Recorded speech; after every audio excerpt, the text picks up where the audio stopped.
Hello, everyone. It's an honor for me to be talking with Professor John Dominic Crossan, a New Testament scholar and a scholar of early Christianity, who's been a professor at DePaul University. His work on early Christianity has considerably influenced my thinking on the subject, and there is a changed my thinking on my perception of the historical Jesus. Professor Crossan, it's an incredible honor to have you here. And it's a great pleasure to be with you, talking all the way to India. Yes, so I want to start by talking about your yearly life because you've had an interesting trajectory. You were an Yes. ordained priest, and now Mhm. you're in more or less an objective scholar of early Christianity, doing studies through the historical scientific methods. And one of the things that I notice in a lot of scholars of uh, early Christianity and New Testament studies is that they start out from a perspective of faith. They start out as being often evangelical Christians, and then when they actually study the faith from a historical scientific lens, they end up becoming agnostics or atheists, and it gives them a wider point of view. So, if you could please give me a little bit of thoughts about your background, how your objective study of Christianity has affected your own personal faith, and how it differs from the time when you were a priest.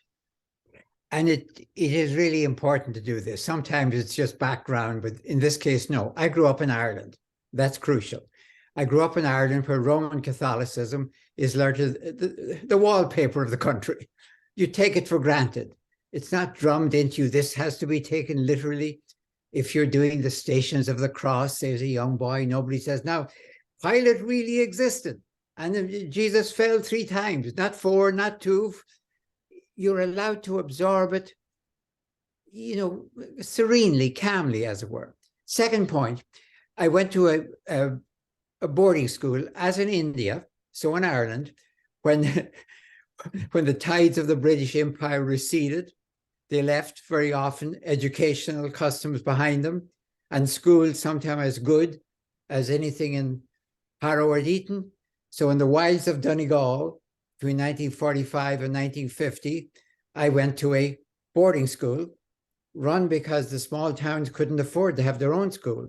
So please don't think of it as an elite school. It was an economic necessity to have a central boarding school, and everyone went to it. But it was a classical boarding school left over by the British educational system. So I got 5 years of Greek and 5 years of Latin every day for 5 years. And I was even doing it, honestly, in Gaelic. And now my mind, how, how was I thinking in English, reading Greek? And I mean, I'm reading serious Greek.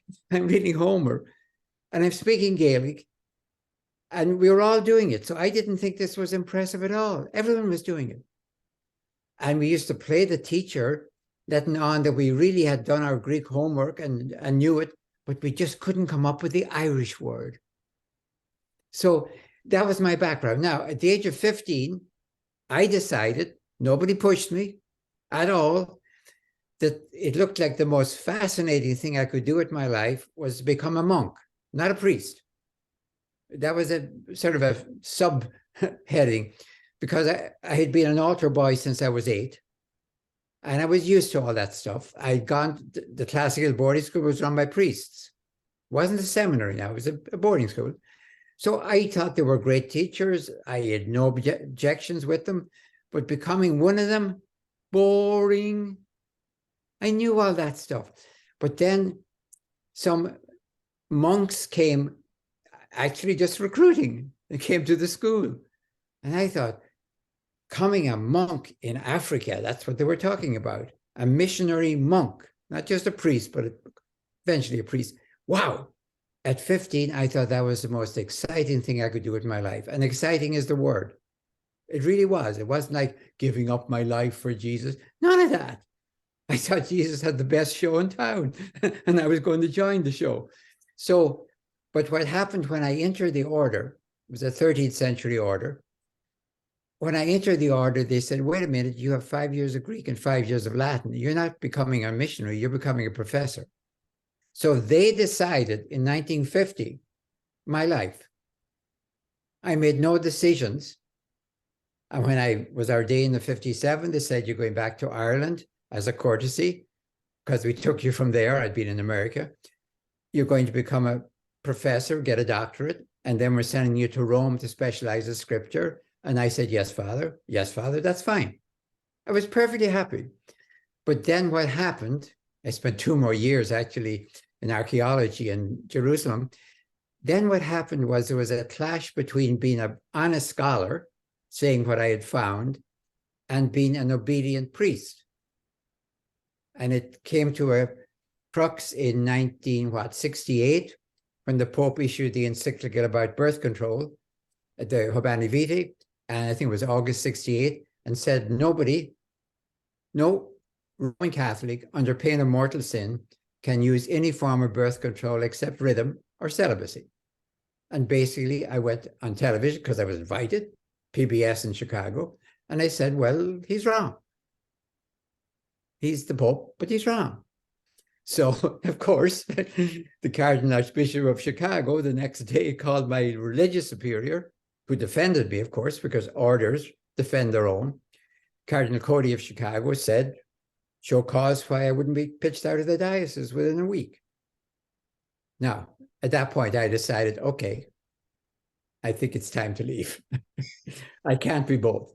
Other people were able to do it. There are other scholars who can have their books presented for approval. I could never do that. If it's not, honestly, it's not because I think I'm always right. It really isn't that. It's your only integrity as a scholar is to say what you found. You could be completely wrong, but then you're honest. That's all you got. I found this, and this is what I think. If they say, well, we don't like what you found, and you shouldn't have found it, my only answer is I can't do anything about that. So I couldn't keep a vow of obedience under which they could tell me, shut up. And so, in effect, I left. Then I went straight to DePaul University, which is the largest Roman Catholic university in the country, and was absolutely happy there my whole professional life. I loved it. Well, fascinating. But I'm wondering, because you grew up in a boarding school, so I think people who grew up in boarding schools, because I have friends who grew up there, have a certain sense of, they come to imbibe a certain sense of obedience. I'm wondering how you came away from that. Were you always sort of rebellious? Was critical thinking something that came natural to you? Or was it your scholarly training that imbibed that in you? Oh, no, no. Boarding school had exactly the opposite effect on me and on most of the people there. First of all, when you go to the boarding school, I went at the age of 11. I graduated at 16. You learn, Harry Potter went off to boarding school at 11 too, and Harry Potter learned magic. I learned magic. The magic you learn at 11 in a boarding school is how to take control of your own life. If you don't, you get squashed. You learn how to manipulate, to be fair, your way through an institution. For example, we're in a huge study hall. Every night we have about 4 hours in a study hall, sitting at your own desk, and you're supposed to do nothing else. Think about 150 kids. There's a priest at the back who walks up and down every now and then. Took me about 2 hours every night to do all my work, 2.5 maybe. So I have an hour and a half to do what? I can't do anything else. But paperback books were available. The Penguin, thank God for the Penguin series and Agatha Christie. And it's possible to read, but be very careful that you don't get caught. Be very careful that you don't get caught. Position yourself in such a way that you won't. So in a boarding school, at least in my experience, you learn how not to hit head on because you'll get squashed, but how to get around it. If the priest is going to be here and you know he's going to always sit at the back and not bother coming around and he's reading the newspaper, well, you can keep an eye on him. little mirror could work actually. So my experience in the boarding school was taking control of my own life. That's why when I decided to be a priest, my parents' reaction was, well, that's up to you. That's up to you. But if it doesn't work out, because I was going to America a year later, if it doesn't work out, this is your home. I was never pushed. But I also learned that you don't fight with an institution head on, or you get out. But institutions, because of their own wooden regulations and their implacable absolutes, are very easy to get around. They really are. Precisely because they are so, if you want to say, conservative. So I didn't learn in the boarding school obedience. I learned calculated disobedience. I learned how to protect my own identity without, of course, ever getting caught. If you get caught reading a novel, I was reading Agatha Christie and stuff like that. Thank God she came out in Penguin. If you're caught reading that, the first catch is terribly serious, because after that, it's really disobedience. You're not just caught for reading a novel. That's serious. You're a disobedient student, and then they're watching you. So my experience in the boarding school, for which I'm it made me, I think, honestly. It gave me the confidence in my own ability that, at the age of 17, I got on the Queen Mary and came to America.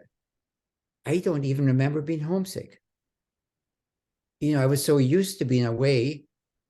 I loved my family. We got on very well together, because when I was home on vacation, everything was marvelous. And on. They didn't have any disciplinary problems because the school took care of that. So I learned how to maneuver, did I put that, in an institution, against an institution, and to hold on to your own identity, no matter what the institution did. And that helped me in the monastery as well. Very interesting. So now I want to talk about your work, but before we do that, I think one of the things that I notice a lot, because I'm an atheist, so I interact with a lot of people who are atheists. And the belief that they have often is that the figure of Jesus Christ did not exist. And this is, of course, not the view of the majority of scholars, but there's a certain sense of uh, they start post facto. They believe that religions is bullshit, and then they go from there. And so everything that is in religion is basically nonsense. So what do you think about the mythicist view of Jesus? What are the historical evidences do we have for the existence of Jesus Christ, and how certain are we that such a figure existed? Well, the only thing I can say to begin with, and this proves nothing, is that if I was convinced that Jesus didn't exist, that let us say he was a parable, like the Good Samaritan didn't exist, but it's a parable. Let's say the people in the first century decided we really need a model, so let us invent Jesus in all good faith. I wouldn't even accuse them of making it up. But like the prodigal son, I would say so. I really would. I've spent my whole life saying what I thought. So there's no reason I wouldn't say this, but that doesn't prove anything. That's just a preamble. The major issue for me is that I always kind of start outside the New Testament. If you start inside the New Testament, you're either prejudiced for Jesus or for against him. And of course, the texts of the New Testament are openly and honestly gospel. And gospel is interpretation. It's good news. If I were to say to you, it's good news that President Biden is our president, that's obviously my interpretation. It's not good news for everyone. So it doesn't say this is history, though it contains it. Doesn't say this is biography. It says, here's the good news. All right? I recognize that's interpretation. And I go through the interpretation to see what they are interpreting. What are they seeing about Jesus? That's the question I asked them. I'm getting a message here that this Jesus, some people wanted him considered to be the Son of God, God incarnate, Savior of the world, Redeemer. Others wanted him crucified. Wow. Okay. So that's the package I see here. Now, my way of going about it is to start outside. Let me imagine, as a historian, that I'm interested, say, in Antipas's Galilee in the 20s of the first century, because Jesus was there, of course, but let me leave that aside. I'm interested in the Romanization of Israel.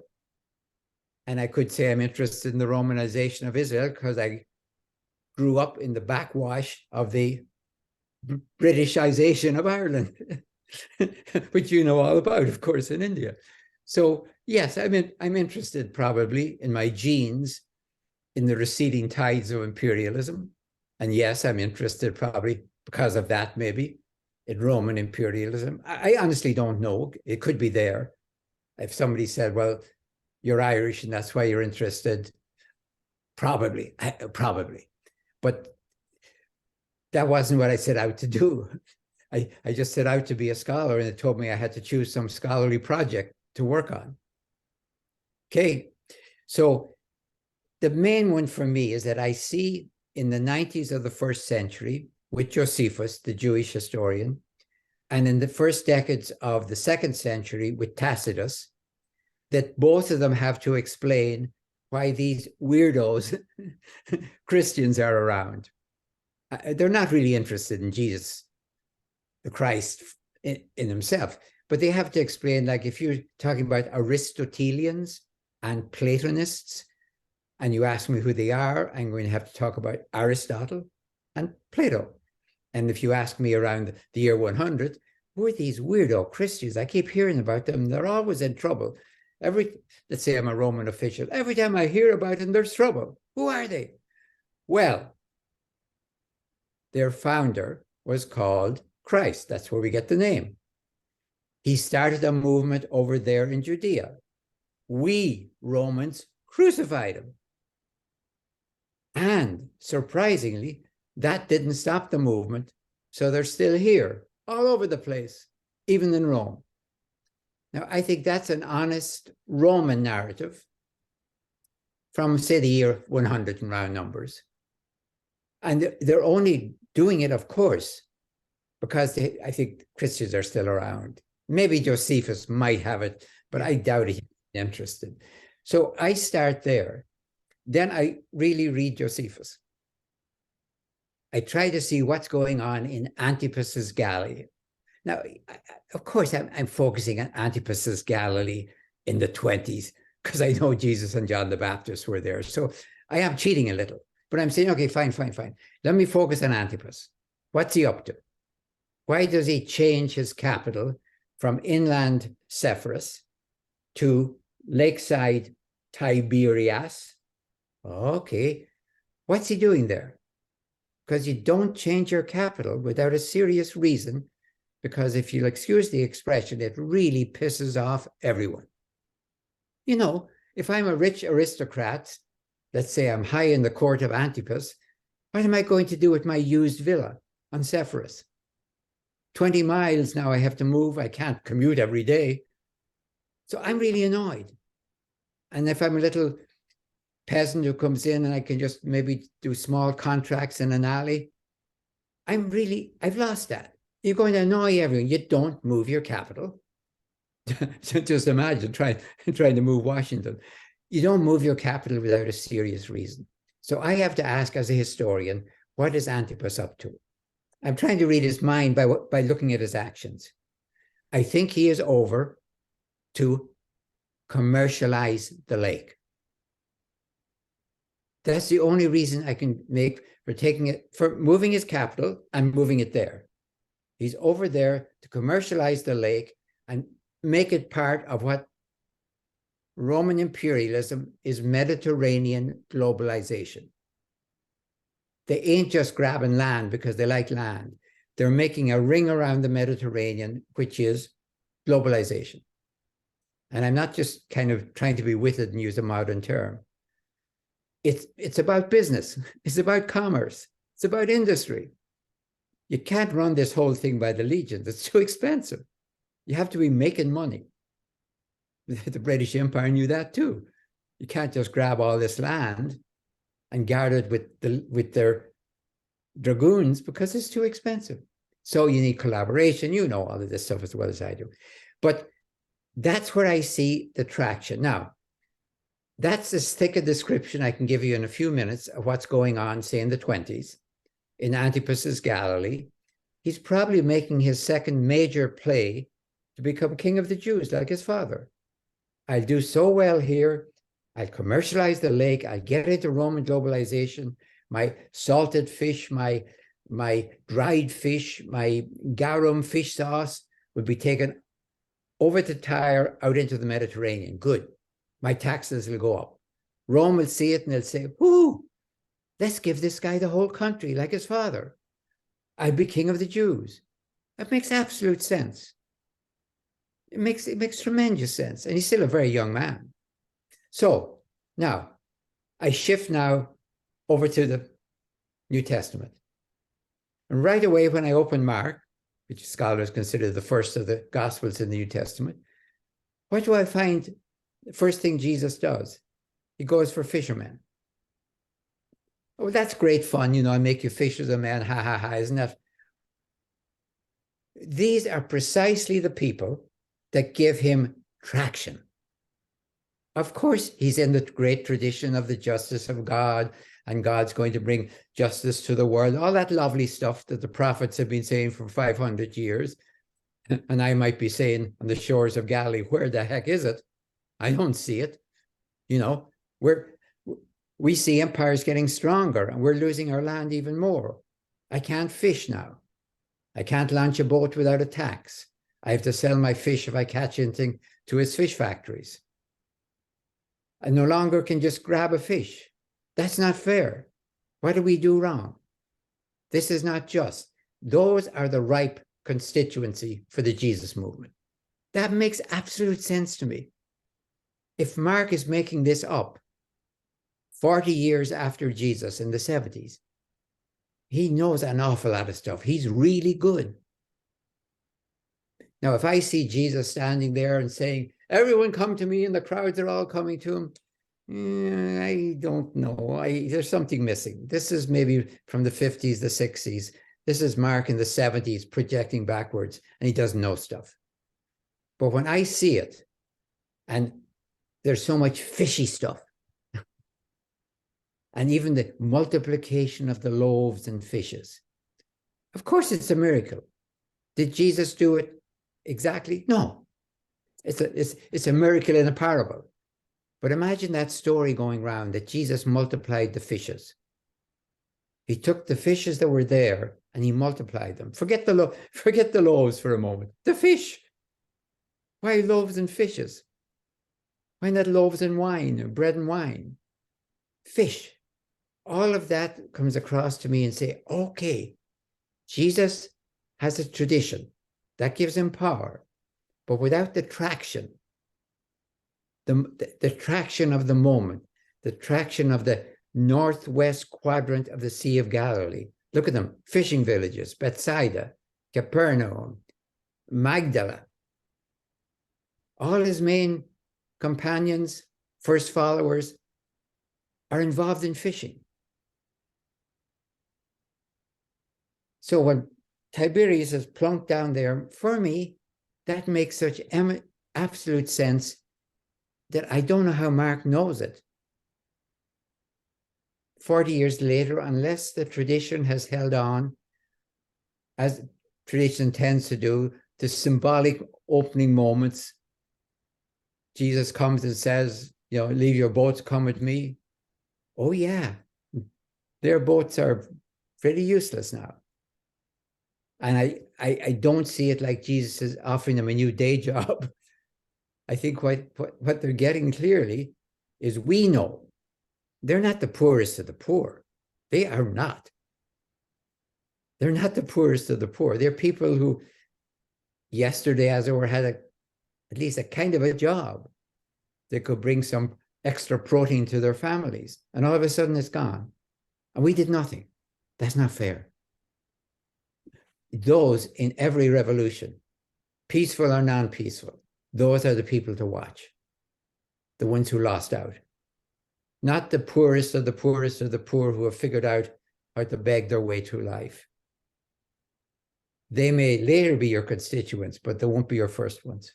So that convinces me that I'm dealing with a real person, with a real movement.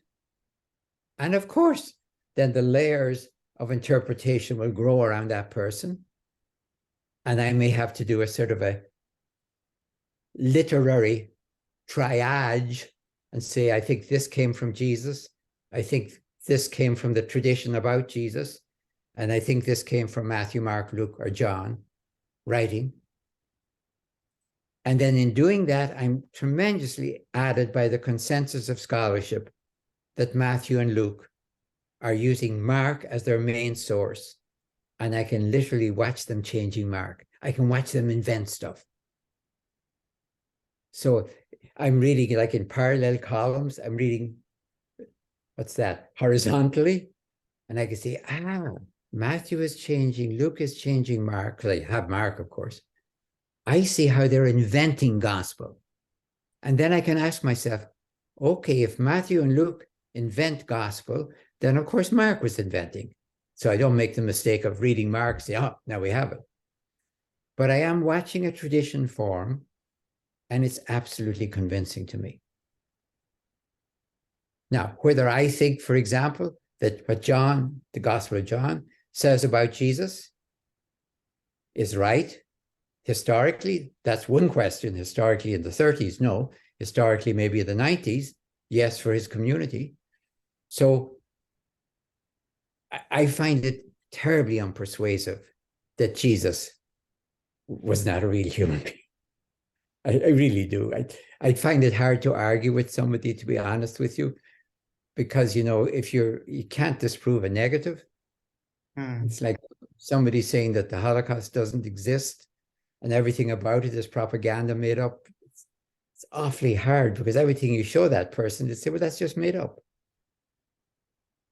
So I think I depend a little bit at that point that, yeah, there's a consensus of scholarship. And I think it makes sense to me as well. If it didn't, I'd say so. Yeah. But on that particular point, do you not think that it's entirely possible that, uh, you know, consider, for instance, the character of Moses, who is basically created at a time of crisis, and the historical, well, consensus on the character of Moses is that the most likely explanation is it did not exist. But there are historical reasons why the message that Moses gives to the Jews is actually relevant to the political situation of that time, because it is after their defeat with the war with the Babylonians. So, why do you think that Jesus couldn't have been invented in the same manner? Well, he could have. I mean, he could have. It's getting trickier and trickier as time goes on to do that successfully, to be honest with you. I think, for example, that if you look at the titles of Jesus, they are so calculated to take on Augustus. Let me forget Jesus for a moment and say, before Jesus ever existed, and if Jesus had never existed, there was a human being in the Mediterranean world for whom the titles were Son of God, God incarnate, Savior of the world, actually, after the Battle of Actium, Savior of the world. You could be cynical and say all he saved you Romans from was your own civil war, but fair enough. Savior of the world, Redeemer from sin, because clearly the war was a punishment for sin in Roman theology. Anything at Lord, the Lord, all of those were the titles of Caesar. Now, something was happening also in that world that was taking, how would I put this, was taking the emphasis or the focus from the temple to the individual. And that's a huge move. You know, if we think of the great temple of Diana at Ephesus, who do we know was ever a priest there? I don't know, maybe somebody does. But all of a sudden, the world is starting to focus on an individual and give him titles that made absolute sense to them. Why is he Son of God? Well, because he has brought peace to the Roman world after 20 years of savage civil war that almost destroyed the empire. Surely this is a manifestation of the divine, or if it isn't, who needs it? What do we need from the gods except peace? So when I see then over here Jesus, I'm starting to hear the same titles, which are politically dangerous titles. Again, that fits absolutely into the point of it. And I see the Romans. I watch very carefully what the Romans are doing. For example, now I suppose if you said Jesus didn't exist, then of course Jesus wasn't crucified. But, you know, inventing a crucified leader is very tricky business in the first century. I mean, I don't want to say it couldn't happen. I really don't. But it's not the primary job profile I would give, that somebody was crucified. And also from the Roman point of view, what you do with a violent leader is you crucify the leader and as many of the top lieutenants, as we would say, that you could get, and you crucify them all in a row, like they did with ones before.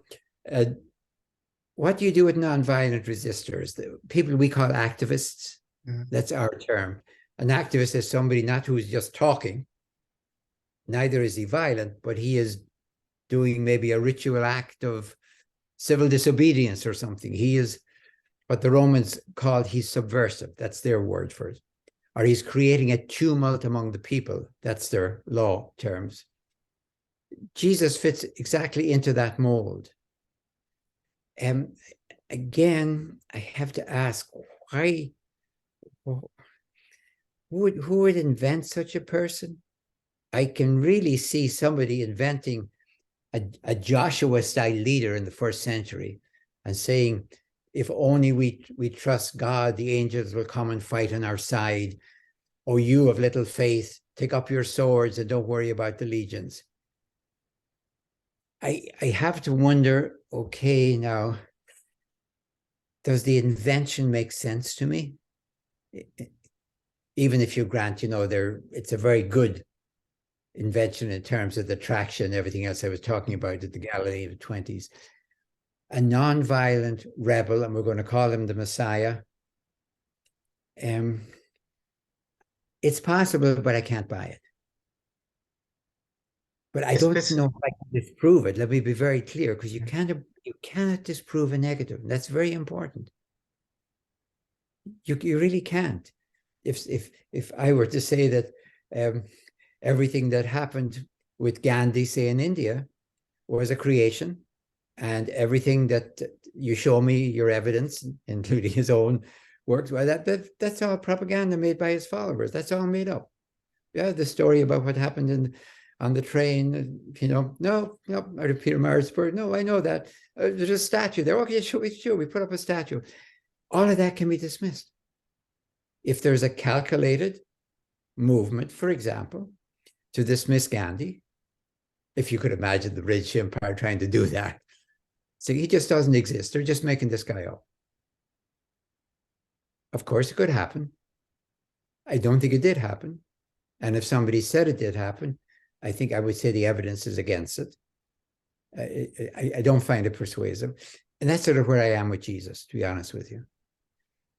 I think the crucifixion does serve as a good evidence for the existence of Jesus, because it was not looked upon as something that is to be celebrated. You know, the Old Testament is very clear that the Messiah is going to be this figure who actually comes on clouds, and he's actually the winner there. People crucified in the Old Testament, they look down upon those who die through crucifixion. So it would not serve the interest of the Christians themselves to invent a figure that was crucified. because it would be No, insulting. no, if I heard in the first century Jesus of Nazareth was crucified, let's imagine I know nothing else. The Jewish person Jesus of Nazareth. My first guess would be he's a runaway slave. That would be my first guess, because that's probably where, and that he would be publicly executed as a warning, because crucifixion was public state terrorism. It was like, hang, drawn, and quartered in the 16th century in England. That is to terrify you, the onlookers, of course. And then the head stuck on a pike is to continue the terror. So it's state terrorism.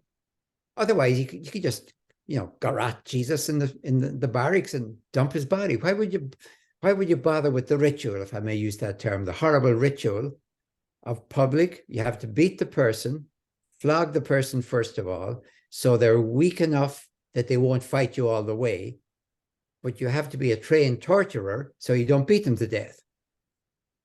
So you have to get them just weak enough that they'll carry the crossbar to the place of execution, and everyone will know what's going on, and there'll be a placard probably around their neck saying what they did, and everyone will, hopefully, from the Roman point of view, be so terrified they won't have it happen to them.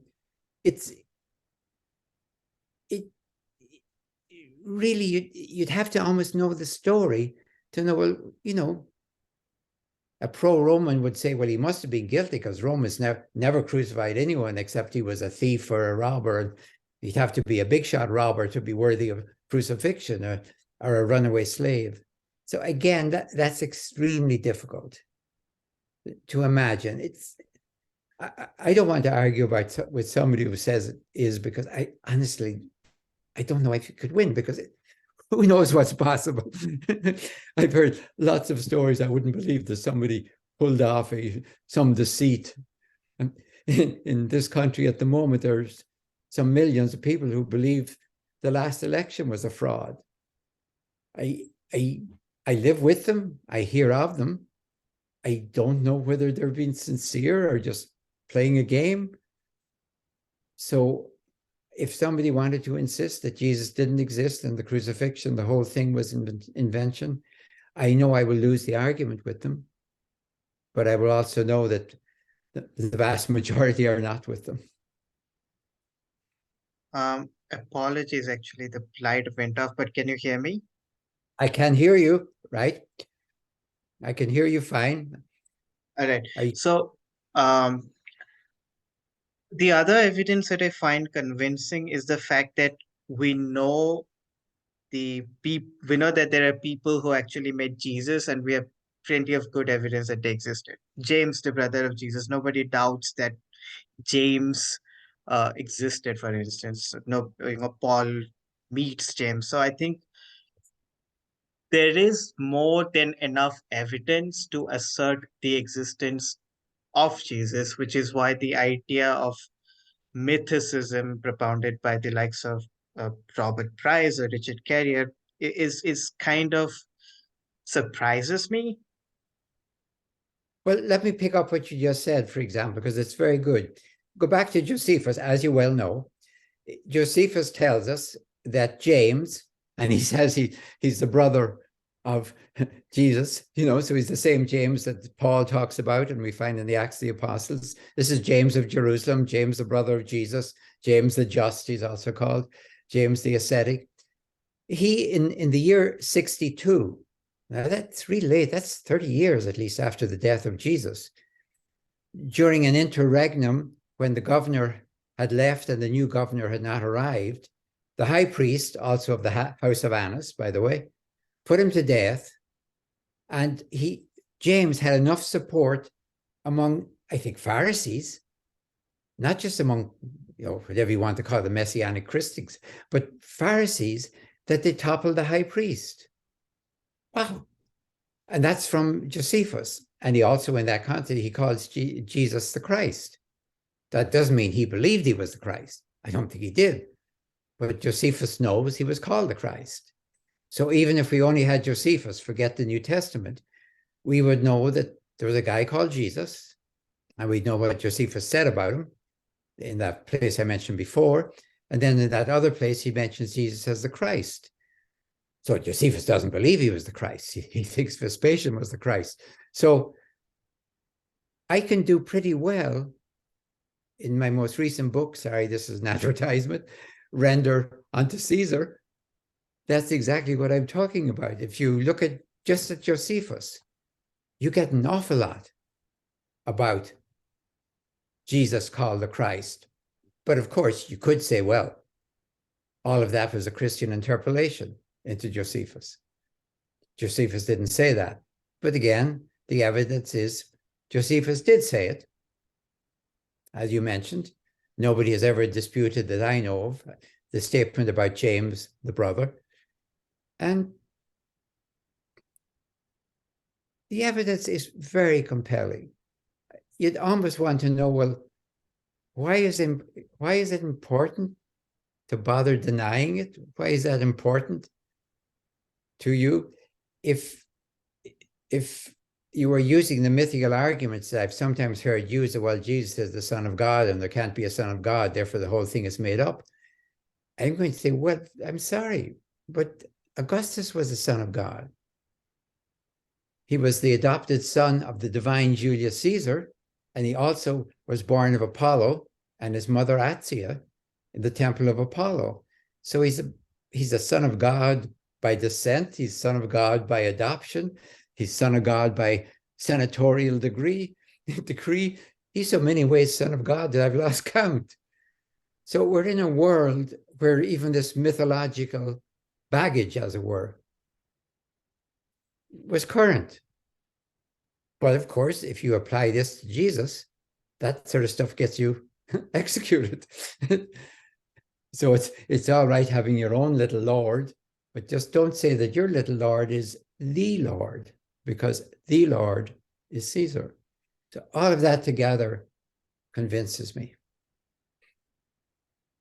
Now that we have established pretty clearly that there was such a person as Jesus, I think we can now talk about the historical Jesus and the consensus, or I think a huge portion of the scholars of early Christianity believe that the the historical Jesus was actually an apocalyptic prophet. You seem to believe otherwise. So could you please elaborate on that? Yes, and I want to be careful I explain my language. For background, again, as often, I always start with the background.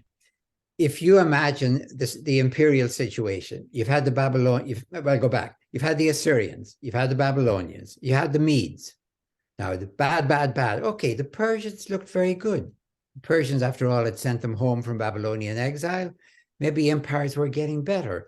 Maybe Cyrus was even the Messiah. Wow. And then what do you get? You get the worst thing you could imagine. Alexander's Greeks. Empires ain't getting weaker. They're getting stronger. There was just a lull with the Persians because Persian foreign policy was to support you so you could pay your taxes.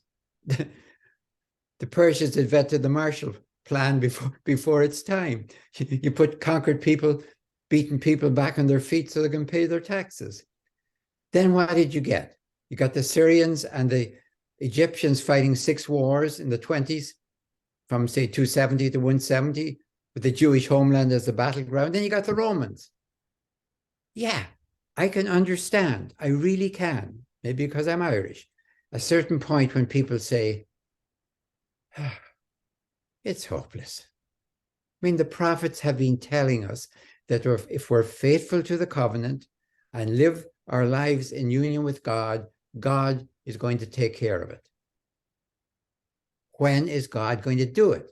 Empires are getting stronger. The vision is getting weaker, as it were. I think an apocalyptic visionary, so I'm going to say, an apocalyptic visionary is a prophet in that tradition who has possibly lost his faith, who has probably lost his hope, and who has certainly lost his nerve. You kind of give up. We're waiting for God to come and do it. But there is no evidence I can see in the entire biblical tradition that God's going to do it for us. Everywhere I look, in Amos, in Isaiah, in Jeremiah, in the Torah itself, is that we collaborate with God. It's called covenant. I don't see God saying, I do it all for you. Even when God says there should be peace on earth, they will beat their swords into plowshares. They will beat their spears into pruning hooks. Never says God will do it for you. God runs the anvil chorus. No, they have to do it. I want to say it's about collaboration. It's about participation. It's about covenant. Now, covenant is a two-way. You and I made a covenant. You said, I will send you a link. I will be there to accept it. That's a two-way operation.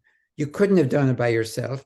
I couldn't have done it by myself. We participated and cooperated.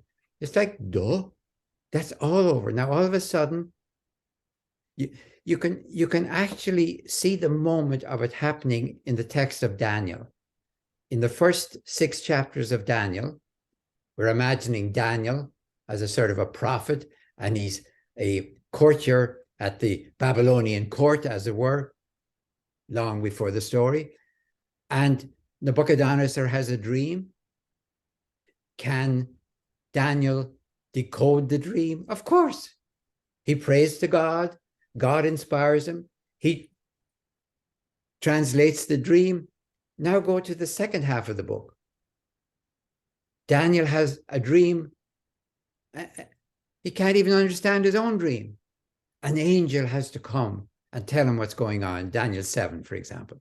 So if you compare Daniel 2 and Daniel 7, in Daniel 2, a prophet in collaboration with God can control Nebuchadnezzar. I know this is fiction, but it's still a vision of what could be.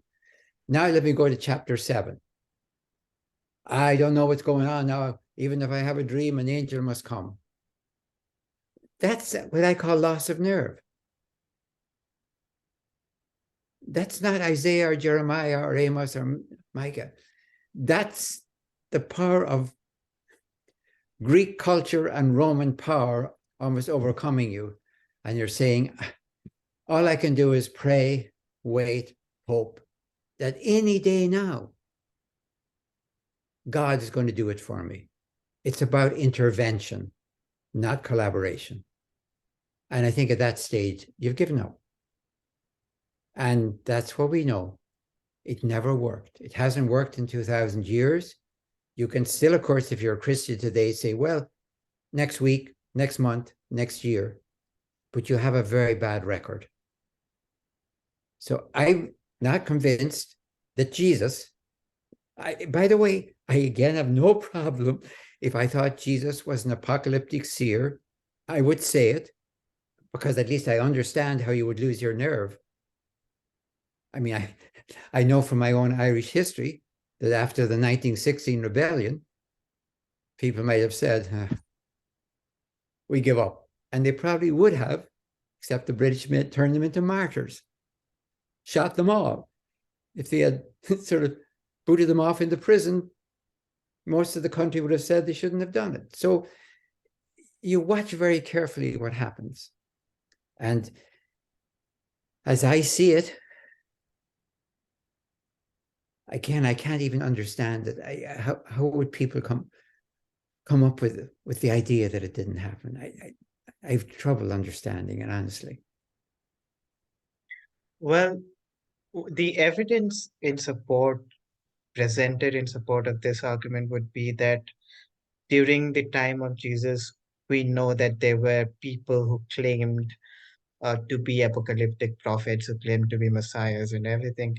And Jesus sort of fits into that mold. So that's why it's perhaps plausible that he was an apocalyptic preacher. Okay, that's How? good, because that's the next point. Sorry, go on. I interrupted you. Sorry. So why do you think Jesus was different from these? Okay, I think we actually have the evidence of that in the dialectic between John the Baptist and Jesus. Because I think, as I understand John the Baptist, and of course he's in Josephus as well, he was an apocalyptic prophet. I think he was more than just talk. What his program was, as I understand it, was we are going, he would have said, what's holding up God? Why isn't God coming? It's your sins. Okay, that's the old Deuteronomic theology. All right, here's what we're going to do. We're going to go out into the desert. That's why the desert is important. We're going to cross through the Red Sea, the Jordan River. We're going to recapitulate, reenact, as it were, the exodus from Egypt and the Babylonian return from captivity. It's like a giant sacrament. And then when we come into the promised land as a purified people, then of course God will act. God will have no excuse, as it were. So it's not just a symbolic act. I'd have to use a word like a sacramental act. That is an act which, when you do it, you hope will have the effect. People won't say, oh, that's a lovely symbol. God will act. So I see him as an apocalyptic prophet, and I understand why he was so successful, because he was telling people something they could do. He wasn't just saying pray, wait, hope, expect, do something. Now, that makes absolute sense to me. It makes absolute sense to me why Antipas killed him and didn't round up his followers. He's nonviolent. He's a typical subversive. Now, when I look at the story from their enemies in what scholars call the Gospel according to Q, that is the source used by Matthew and Luke, as you know, except apart from Mark, I find this statement that this is from people who oppose them both and think they're both equal weirdos. They say that John fasted and was a nutcase. Jesus feasted and was a glutton. Now, let me leave out the name calling. John fasted, Jesus feasted. You fast in preparation for something that's coming. You feast in celebration of something that's here. That makes absolute sense to me. I think what Jesus is saying, as distinct from John and in opposition to John, careful, respectful opposition to John, because he started with John. Jesus started as an apocalyptic believer, at least. He was baptized in the Jordan by John. I think that's absolute history too, by the way, because it's embarrassing. So Jesus very carefully breaks with John because John was executed. God didn't come. Anyone who's thinking has two possibilities. Well, John got the date wrong. It's not next week, next month, it's 6 months. I think Jesus had to undergo a conversion, as big as Paul's, by the way, as big as Paul's at Damascus, that God's not coming in intervention. God is calling us to participation. So Jesus gathers followers, tells them God's rule is here. If you reenact it, go out and reenact God's rule. I'm not just it, you are it too. God forms a community, Jesus forms a community. All of that makes sense, and also why it's very delicate that you'll never get Jesus saying John was wrong, but you'll never get him saying John was right either. That's the way you kind of handle a mentor for whom you have great respect, and maybe, political respect because he has a lot of followers, but you're no longer seeing his vision. And I think it was the death of Jesus, the death of John, the execution of John, and God's inaction, if you will, that made Jesus change his mind about how God's rule was to operate, and made it much more prophetic in terms of participation than apocalyptic in terms of intervention. So that's how I use the language. Well, that's an excellent way of analyzing it, because it allows me to see Jesus as, not just a prophet, but as a sort of negotiator. He's negotiating the lines which he's willing to cross and the lines which he's willing to retain in order to sort of attract the most followers that he can, attract. It's a good way of spreading his message. But there's another view that has also gained sort of popularity recently, which popularized most prominently by most recently by Reza Aslan, which is that Jesus was actually a zealot, that he was a violent revolutionary advocating for social change because, he says things like, I come to bring the sword, not peace, and things like that. Thank you very much. As soon as his book came out, I read it. I still have it. I really didn't like, honestly, that his, what you might call his epigraph up front, he quoted that, I just that without finishing it. I've come to bring a peace with the sword, because, I'm thinking of, if you continue it, it said what Jesus is separating is the generations. There's nothing about separating husband from wife, brother from brother, sister from brother. He's going to separate the father from the son, the mother from the daughter, the mother-in-law from the daughter-in-law. That's absolutely right. Because in a huge new movement, very often, the in generation won't even do it, maybe won't even get themselves a computer, but the kids will. So yes, Jesus is doing something that's radically new. It's a paradigm shift, if I could use that language, within Jewish messianic expectation. It is a paradigm shift. It's a tradition swerve. And what you would expect is that probably his own generation maybe will be reluctant to accept it, but the next generation will accept it. So it's important for me never to quote that without quoting the next part, because it's a generational division. If Jesus simply wanted to wreck families, then the fastest way to wreck a family, as we know, is separate husband from wife. Not father from son. That's generational.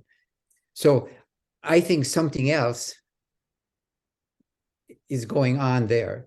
Now, the main evidence for me, though, is Jesus is crucified, but his close followers, the 11 or the 12, depending how you're taking Judas, the 11 or the 12 are not crucified with him.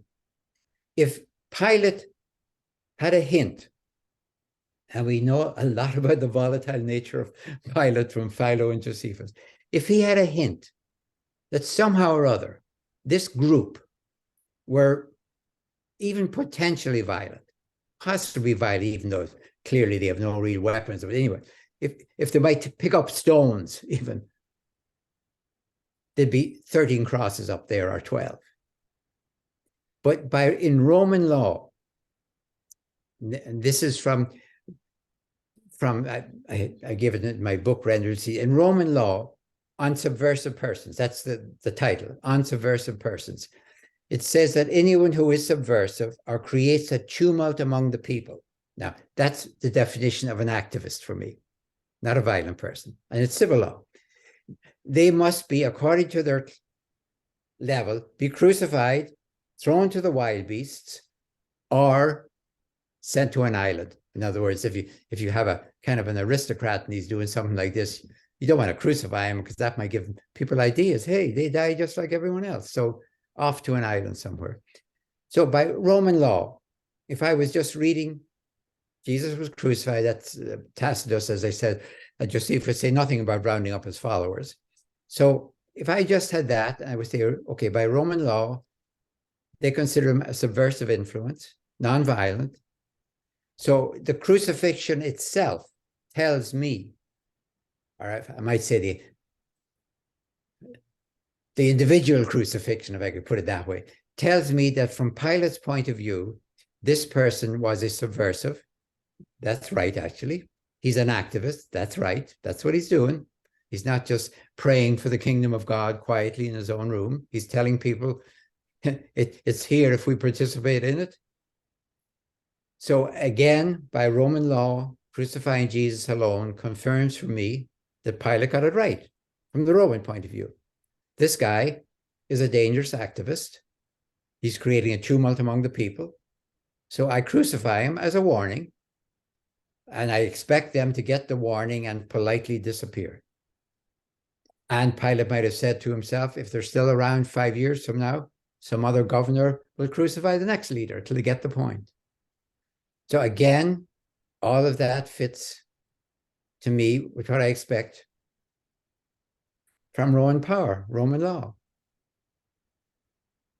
Well, that reminds me of the scene in the Bible, which I'm pretty sure did not happen at all. When Jesus is arrested and one of the disciples cuts the ear of the soldier who's come to arrest him, and Jesus says, "Those who take this sword shall perish by the sword." There is no way that scene happened, No, because no. obviously, if you cut the sword, obviously you'd be crucified if that happened. Well, Why is it there? but if you look at the whole scenario, if you read Mark, for example, um, Jesus is prostrate on the ground. He's praying that this cup of suffering passes from me. He's prostrate on the ground. Now go over to John. In John's gospel, Jesus kind of runs his own crucifixion. That's the only way I could put it. He really is in charge of the whole operation. He's up on the cross and I'm sorry, I'm going to say chatting with Mary and John, we usually say. And then when he's kind of good and finished, he says, well, everything is finished now. And he dies. So may I understand that? John is asking us, how do you crucify a God? And John says, very, very carefully. How do you bury a God? Well, the way he's buried in John. So this makes sense to me. As Jesus grows in popular assumption, I don't expect to find Mark having him in the Garden of Eden, I said, Garden of Gethsemane, prostrate on the ground, praying. And John said, of course it's going to, I will do my Father's will. Doesn't even pray to change it. And in John's gospel, excuse me, I'm thinking the German word, the Greek word is spiral. There's a whole cohort, I think, of troops come from it. That's 600 troops. This is where mythology takes over, but it's calculated mythology, because we've already decided that Jesus is sort of a God walking around in sandals, not just a human being seen as divine, but like somebody who is divine. That's the whole logic of John's gospel. And in the beginning, it's the Logos, of course, who becomes incarnate. But the Logos is a Greek word for the meaning of the universe. Our translation of word is sort of a weak thing. Logos is the fact that creation is an intelligible operation, that you can figure it out, what's going on, that it ain't just random chaos. So when I look at all of this, I see a human being who fits absolutely into the first century. I see layers of interpretation. I don't see anything wrong in that, by the way. I find the same thing happening to Caesar. If Caesar had lost the Battle of Actium and Mark Antony had won, and they had shifted the capital of the Roman Empire to Alexandria, we'd have a very different world. With Cleopatra and Mark Antony and their children in Alexandria, and with Jesus, if he ever appeared, right next door, we'd have a very different world. So yeah, I can understand that interpretation creates history. Of course. And Mark Antony could and should have won the Battle of Actium. He should have. He was the greatest general of his day. Okay, Augustus had, if he wasn't even Augustus, he was still Octavian. He had a good admiral in Agrippa. But I think if Antony had spent that summer doing what he should have been doing, getting ready, he should have won. And that would have changed everything. So I look at a human being. If the human being has an impact, I understand layers and layers of legend, if you will, if you even want to say mythology. But the core event is still there, as distinct from simply creating pure gods, if you will, and having them operate together, which I use mythology for that. I tend to use more parable. So when John's gospel has Jesus and Pilate, Jesus saying to Pilate that my kingdom is not from here. If it were, my guys would be in here fighting to get me out. So my kingdom is not like yours. I would consider that would be a parable. I don't think it ever happened, you understand. But I wouldn't call it a myth. It's more, they're human beings talking. You could say a legend even, but it's intended to be, I think, a parable. Something like the Good Samaritan or the prodigal son. So, I'm wondering how, because I don't remember at the movement, how John deals with the last words of Jesus, whether he mentions the fact that Jesus has a moment of doubt and he says, why has God forsaken me? Does John mention that at all? Oh, no, no, no, no, no, no, no. No, that's Mark. No, if you go honestly and compare Mark from the Garden of Gethsemane all the way through the end of the crucifixion, it's like in John's gospel, in Mark's gospel, let me do that first. Jesus cries out, my God, why hast thou forsaken me? And they mock him and say, oh, he's calling for Elijah. Let's give him a shot of liquor and keep him awake for a minute. Ha ha ha, to see if Elijah comes. They're mocking him. It's a horrible way to die. Now, over in John's gospel, Jesus is I always imagine in John's gospel, it's like Jesus is up on the cross. He always isn't hurting.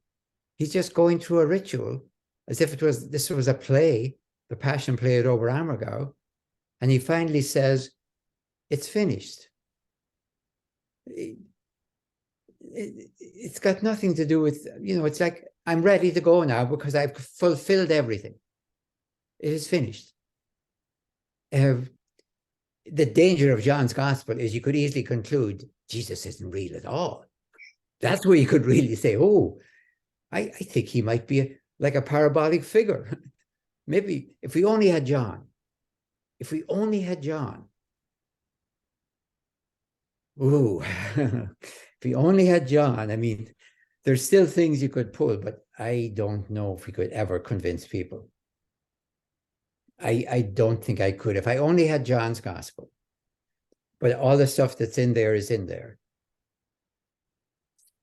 I mean, John the Baptist, I think it would be extremely difficult. Every point you'd want to make would be weakened by that. And your strongest one, the crucifixion, it's almost like unreal. It is unreal because Jesus is talking from the cross. It's like reenacting a play, to be honest with you. So I think it would, John, maybe when you read, especially if you read Mark, then Matthew and Luke adapting Mark, then John, you kind of can accept John, but I wouldn't want to have to discuss the historical Jesus if I only had John. Also, I know there's, all right, go on. the aspect of suffering, I think, is which forms such a crucial part of even Christianity is mostly absent in John. Yeah, and I'd have to be honest with you, because in Roman Catholicism, suffering was always a major issue in understanding. They didn't have vicarious atonement like in Protestant theology, so much as Jesus is the mega model for suffering. And sometimes had the bad effect in Christianity. Well, if suffering is good, I'm going to make you suffer. Okay, that's actually, I would say the English translation of the Latin word passio, often translated as suffering, is more like endurance. I mean, it is suffering, but the ancient world didn't compute suffering like we do. We expect it not to be there, at least in first world countries. It may happen somewhere else, but it's not supposed to happen. We have always pills that take care of it. The actual first world, crucifixion was not to inflict suffering. It really wasn't. It was to inflict annihilation. If they wanted Jesus to suffer, they would have kept him in the barracks and made him a sexual toy, if I can maybe crude. They would simply torture them. kept him in a dungeon with rats. By making a public spectacle of him, what you expect is you annihilate him as a person. I mean, it's very deliberate. That's what the arena was about. And that's also what being burned alive or thrown to the wild beasts was. The theory would be there'd be nothing left to burial, maybe. We have annihilated this person. The very idea of nonviolent resistance has been annihilated. Did they calculate suffering? No, they didn't flog him, as I said before, just to make him suffer. Of course it was suffering, of course. But that wasn't the point. It was the collateral, you might say. What we're doing is making a public spectacle and we're annihilating this person to terrify you, observers. So I think to calculate the suffering is actually to avoid the issue. This is state terrorism in order to warn you, to threaten you. To calculate suffering, well, somebody in the hospital might suffer for weeks. Someone might suffer for life with something wrong. There's nothing can be done about it. That's not the issue. So if I were to ask Paul, if I was talking to Paul, and I said, Paul, if Jesus had not died on a Roman cross, but had lived a long life doing everything that we know he did, healing and had died, say, with intolerable suffering from leprosy, would you say everything about Jesus that you said about Jesus in 1 Corinthians? And I don't think so. No, Paul would not have said that. The fact that he died on a Roman cross raises the whole issue of justice for Paul. And that's why he can say to the Corinthians, you can't avoid the cross.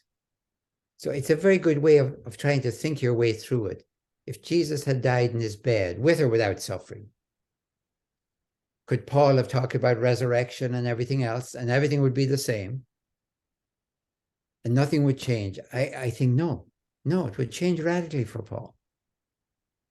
He might be some type of a Christian. I might be some type of a Christian, but who knows? But that's not what happened. So I agree with you, but I also think that it's very easy to romanticize suffering. Uh, the way I look at it is one of my favorite pieces is Bach's St. Matthew's Passion.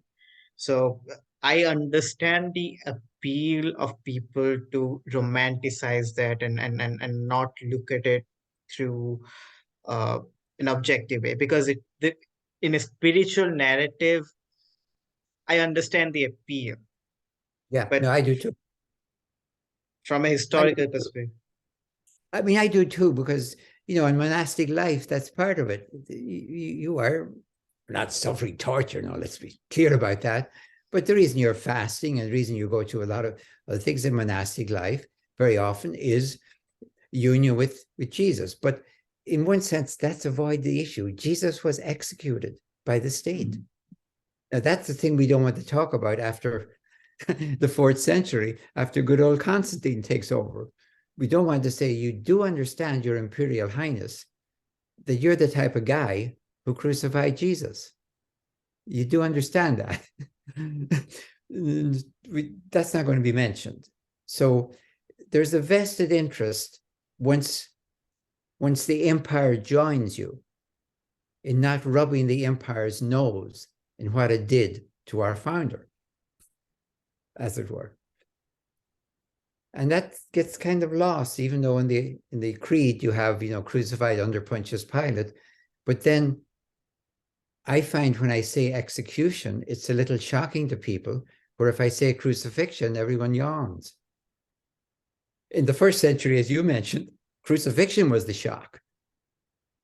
If Jesus had been executed as a Jewish soldier against Rome, that would be quite understandable. It was the crucifixion was the terrible shock. Now, for us today, after 2,000 years, maybe it's execution, and legally, publicly, officially executed.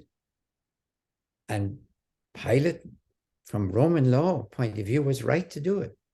He would have been terribly wrong if he'd rounded up his followers. We'll come back to Pilate, but I want to understand what can we infer about the social status of Jesus? Because there is very little that we can say with certainty about his yearly life and yearly influences before he meets John, of course. Uh, so, what do you think was his social status? I said in the historical Jesus, what now, 30 years ago, that he was a illiterate peasant. And I found huge reaction to me. First of all, by saying he was a peasant, because most people presumed I was saying he was stupid. But I had grown up in Donegal, where I knew peasants. And stupid was never the word, never the word I would use. I mean, sure, they didn't know how to ride a car or drive a car, but then I didn't know how to use a plow. So, okay, in their world, they were experts, and okay, I knew stuff in my world. But I knew if my car broke down, I would be happy to use their horse. So, also illiterate, I did not mean, again, stupid. I found many people thought that meant. I knew people in Donegal, on the west coast of Donegal, who were illiterate in two languages, in English and Greek, English and Gaelic, English and Gaelic. They could talk both languages, but couldn't write either. So it made absolute sense to me that Jesus was brilliantly oral, because that's what the parables made sense to me. He wasn't writing, but he was doing exactly what I would consider oral brilliance. And therefore he was attracting primarily, he was speaking primarily to the peasants, to his fellow peasants. I don't mean that nobody else was listening. That's absurd. If nobody else was listening, we wouldn't have any records at all, like you have in the Q document by the 50s. So yeah, of course there were literate people. There always are listening. But that doesn't mean your main group, your focus group. So I would say he's a peasant. And he's from Nazareth. And Nazareth ain't big. It's one of the little satellite villages of Sepphoris. And even that crack in John's gospel, can anything good come out of Nazareth, is probably a good first century crack. It's a little hillside. Now, I grew up in Ireland, as I said, in Donegal, in towns that were crossroads. That's the simplest way to describe them. They were on a road that was going right through. And when later the road went around them, many of those towns simply died. So I understand small towns. I do understand them. So I think Nazareth was tiny. I wouldn't say a city. I wouldn't say a town. I don't know if I'd even say a village. Hamlet might even be pushing it. Hillside. Now, the advantage of a hillside is you're up. You're up above the valley. You're away from mosquitoes, at least. You don't get malaria like you'll get down in Capernaum. No wonder when Jesus goes down to Capernaum, he's healing like mad. Of course, it's a malaria reason along the coast. So I will understand he is a peasant. I think my translation of tekton, the Greek word that's used for him, I wouldn't translate that as a carpenter, because at least in the American context, I understand that as possibly a well-paid middle class. Yeah, if you ever needed one, you know. I would say a day laborer would be the proper translation that would give us the idea, a day laborer. Now, if a day laborer gets work every day, they may do very well. Day laborer, as far as we can tell from the parable of the workers in the vineyard, we get a denarius every day. Now, if you worked 6 days a week and got 6 denarii, you were doing all right, if you did. But a day laborer is somebody who looks for work every day. And I've seen them again in Ireland, standing in the morning looking for work in small towns. And if you don't get picked, then you don't get picked. That means you have nothing for that day. So a day laborer is somebody who looks for work every day. The economy is booming, they may do well, but so that's the how would I put it? The situation I see for Jesus. When scholars say, oh, he was working in Sepphoris, working with stone. Of course, if you're an expert, yes. If you're a stone expert in the Roman Empire, if you know how to put up arches and know how to put up basilicas and of course you'll do well, but that presumes an architect who is an expert and a lot of day laborers. Jesus was a day laborer. So he belongs to one of the most socially oppressed groups, let's say it, preaching to his fellow day laborers, fishermen, people of his social strata. What is it about his message that attracts them towards him? And I wouldn't say he's preaching to the very bottom, to the I think the poor, the ones who are living by begging, are even the lower class, but they have at least figured out how to survive. I think especially his poor clientele is what I'm going to call the dispossessed. If you imagine that situation of people who yesterday had a boat, even if it was a couple of families had a boat, they could go out, they could catch fish, they could take those fish home to their family. They could even sell them if they had a good catch. Now, all of that, I think, is gone with the Antipas's move to Tiberias. So they're the dispossessed. And those are, I think, the most susceptible one for revolution, whether that's nonviolent revolution or violent revolution. I consider Jesus was a non-violent revolutionary. I say, not just talking. Jesus was a revolutionary. That's right. Rome got that one right. Pilate got it right. But I think it's that core clientele that are ready to hear it. I don't think they're ready for one more prophet saying the same thing after 500 years.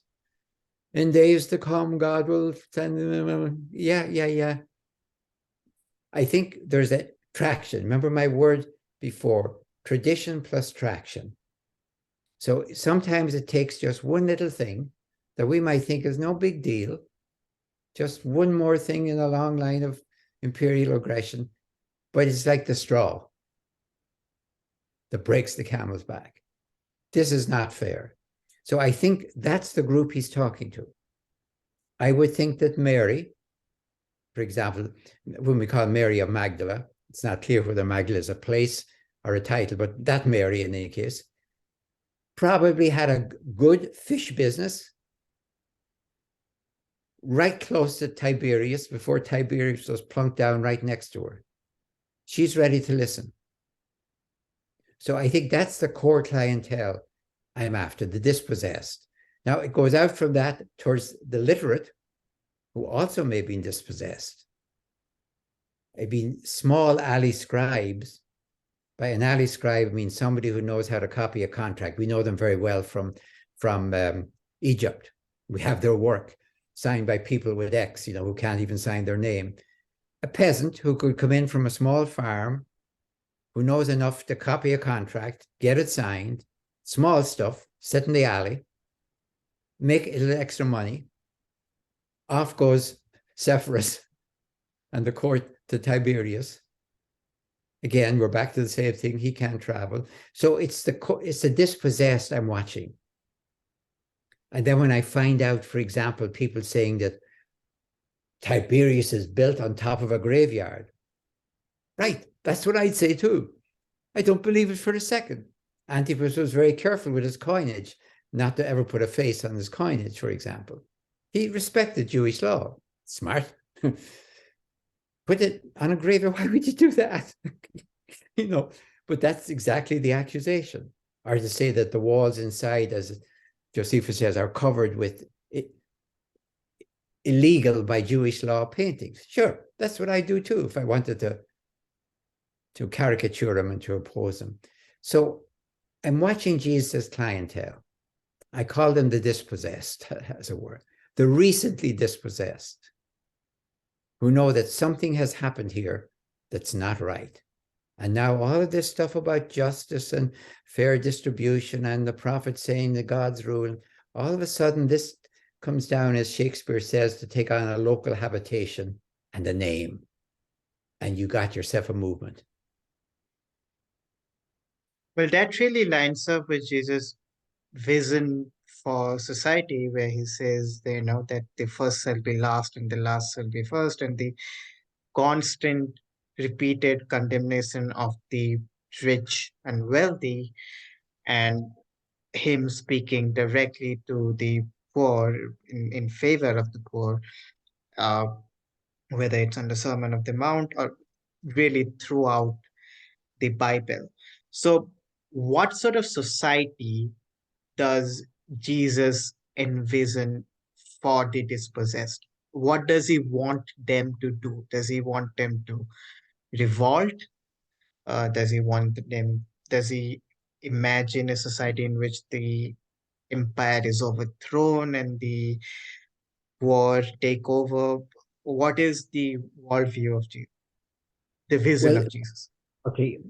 In this case, it comes straight out of the Torah and the prophets, as I see it. Straight out of the Torah and the prophets. If you just look at the Torah itself, forget the prophets for a moment. If people lived by that, you would have a just society. The Sabbath, for example, demands that everyone gets a day of rest. Your slaves, your draft animals, everyone else. The Sabbath year, the Sabbath jubilee. Time is supposed to be ruled by the Sabbath. That's how you know weeks. That's how you know months. That's how you know years. That builds distributive justice into the fabric of society. The prophets invade then for 500 years that you're not living up to Torah, you're not living up to Torah, you're not living up to Torah. And of course, the prophets say that's why you're being punished by the empires.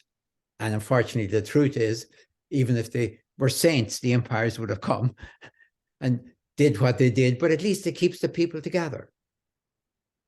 You have to explain why Israel, which exists on the Levantine coast on the high road of empire, is still around, where the Ammonites are gone and the Moabites are gone and all the other ones are gone. And they still had a cohesion of faith that they could hang on to, even if they were being told all these empires are punishments from God. Well, at least that makes sense. So hang on. So they did hang on. So I find that Jesus comes straight out of that tradition by saying there has to be a just world. He would say, because God is just, God is the creator, therefore the world must be just. Now, when I look at that today, I don't have to go there. I say, when I look at human evolution, when I look at cosmic evolution, I find evolution is eminently fair. It seems to work from the bottom upwards, not from the top down. It gives everything a chance, even stuff I wouldn't give a chance if I was in charge. I wouldn't give earthquakes in eastern Turkey any existence at all. I'd immediately stop them. Viruses from China, they'd be gone. Nobody else would get a chance, except maybe the humans. And I would hope that would be all humans, the human race, and not just one ethnic divide. But what I see in evolution, leaving God aside now, really leaving God aside, when I look at evolution, I see evolution seems absolutely fair, and what we're supposed to do with it is cooperate. I'm back with my word again. Cooperate with it. If we cooperate, things will go as well as we can expect. If we don't, then we will have global warming or climate change or any other term, and we say it's a divine punishment, and it's not a divine punishment, it's a human consequence. And so my problem today is that a lot of the vision I see in the Bible from 1,000 or 2,000 years ago, all done in the name, of course, of a God who's punishing and who is forgiving and who is merciful, all of that, I have to say to myself, how is it so right, even if I don't even believe in that God, because I see them all as consequences. I don't see anything we're doing right now as a divine punishment. So I don't see divine forgiveness, but I do see we can change. So that's kind of like forgiveness. We can change. We're not like set, like an animal that we have to kill and kill and kill. And I see almost the entire biblical vision up to Torah, prophets, Jesus, Paul. And I read it from an evolutionary point of view, nothing to do with divine supreme being out there, manipulating it. In that, I would probably agree with many people who are atheists, except I would say, I'm not going to be an atheist and trap myself in theism. Why would I do that? Why do I think theism is a norm that I'd bother opposing? I want to look at my vision, and the vision I look through is evolution. And I see a lot of the echoes from the biblical experience, absolutely true in terms of evolution. And it makes me think that somehow or other, before anyone knew about evolution, there were people in what we call religions who are catching intuitions of evolution, that there's some other force or spirit or power or whatever out there, and we're not really in control here like we think we are. Something else is at work. And I think, they can come up with the stars or the gods or God or whatever, but I think the intuition is correct, that we should name it by its proper name, because there are consequences for what we do, and atheism doesn't get you off the hook, and theism doesn't solve the problem. So, as a non-violent preacher, of course, Jesus is given some form of leniency for a while he preaches to these audience, and his disciples are let off for that reason. But there has to be, or it seems to me like there has to be some point, like a trigger point, which alerts the Roman authorities that enough, we are going to do away with this man. And the closest I can find to that is what Jesus did at the temple. Yes. So do you consider that to be the trigger point, or do you think there was some other event perhaps that made it? Yes, let me back up a little bit but include that.